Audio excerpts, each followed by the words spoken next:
ഷാരോണ് ഗ്രീഷ്മ കഷായത്തിൽ ഈ വിഷം കലർത്തിയെന്ന് പറയപ്പെടുന്ന ആ ദിവസം, അതായത് ഗ്രീഷ്മയുടെ വീട്ടിൽ വിളിച്ചു വരുത്തിയാണ് ഷാരോൺ ഇത്തരത്തിലൊരു വിഷം കലർത്തി ഗ്രീഷ്മ നൽകിയത്. ആ ദിവസം ഷാരോണിനൊപ്പം ഉണ്ടായിരുന്ന കൂട്ടുകാരൻ റെജിൻ മലയാളി വാർത്തയ്ക്കൊപ്പം ചേരുന്നുണ്ട്. ശരിക്കും അന്ന് എന്തായിരുന്നു ഷാരോൺ പറഞ്ഞത്, എന്തായിരുന്നു കൂട്ടുകാരനോട് പറഞ്ഞത് എന്തായിരുന്നു?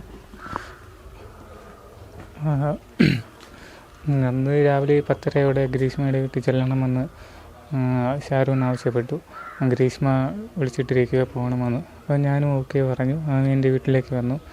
അവൻ്റെ ബൈക്കിലേക്ക് പോയിട്ടിരുന്നപ്പോൾ അവൻ കാളൊക്കെ വന്നു. അപ്പോൾ ബൈക്കിൽ മാറി കയറി. ഞാൻ ഓട്ട് ചെയ്യുകയും അവൻ ബാക്ക് വരികയും ചെയ്തു.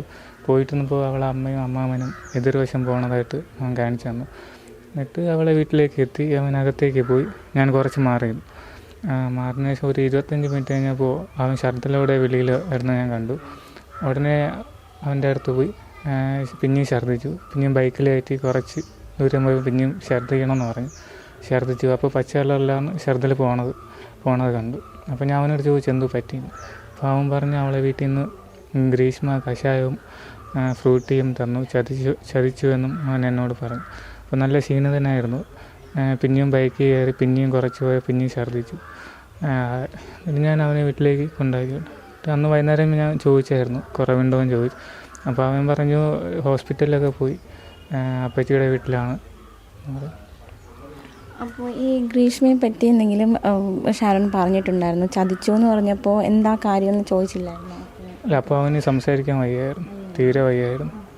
എൻ്റെ തോളിലേക്ക് ചാഞ്ഞായിരുന്നു, അത്രയും വയ്യായിരുന്നു. ഇവരുടെ പ്രണയം അറിയായിരുന്നോ? പ്രണയം പറഞ്ഞിട്ടുണ്ടായിരുന്നു.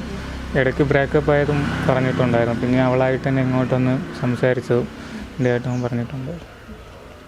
അപ്പോൾ ഈ ഒരു പ്രണയ സമയത്ത് ഈ ഒരു വിവാഹാലോചന വന്നതുകൊണ്ട് മാത്രമാണ് അങ്ങനെ പിന്മാറിയതെന്ന് തോന്നുന്നുണ്ടോ, അതോ മറ്റെന്തെങ്കിലും കാണുന്നുണ്ടോ? ഇത് സൈനികൻ്റെ വിവാഹാലോചന വന്നു അതായിരിക്കാം, അങ്ങനെയായിരിക്കും. അതുകൊണ്ട് മനഃപൂർവ്വമായിട്ട് ഇവനെ കൊന്നു കളഞ്ഞതാണ്.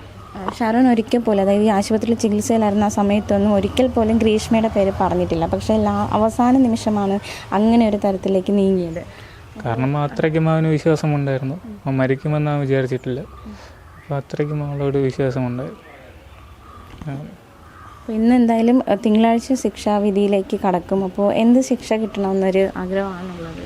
അത് ജീവിതത്തിൽ ഇറങ്ങാൻ പറ്റാത്ത സ്ഥിതിക്ക് ശിക്ഷ കിട്ടണം. ഇപ്പോൾ ഇന്ന് കോടതിയിൽ ഏറ്റവും വലിയ വാദം പ്രതിഭാഗം ഉന്നയിച്ചത് പ്രതിയുടെ പ്രായം കണക്കിലാക്കണം, അത് മാത്രമല്ല ഇത് സാഹചര്യ തെളിവുകൾ, അങ്ങനെ ഒരുപാട് കാര്യങ്ങൾ അവർ വാദിച്ചിട്ടുണ്ട്. എന്നുവെച്ചാലും ജഡ്ജി പറയും പോലെ ശിക്ഷ കഠിനമായിട്ട് കിട്ടണം.